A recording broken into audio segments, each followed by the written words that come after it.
दोस्तों, आशीष यादव का एक लाजवाब गाना आप सबके बीच आ गया है। ये गाना कब रिलीज होगा और किस यूट्यूब चैनल से रिलीज होगा, सब इस वीडियो में हम बताएंगे, तो वीडियो को लास्ट तक देखिएगा। आशीष यादव भैया का एक दहूद एकदम खतरा गाना है दोस्तों। ये गाना आप सबके बीच रिलीज हो चुका है भैया। ये गाना जो देख रहे हैं ना भैया, ये गाना आप सबके बीच रिलीज हो गया है, लेकिन आप लोग को मालूम नहीं है।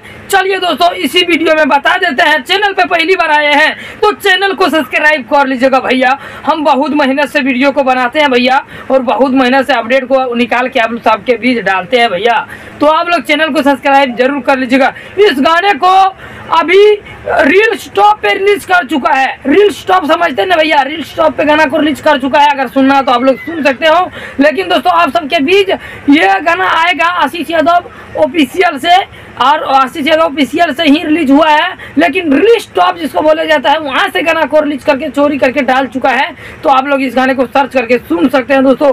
जी हाँ दोस्त, जितने भाई लोग हैं आप लोग वीडियो को लाइक और कमेंट करके बताइए कि वीडियो अच्छा लगा या कैसा लगा।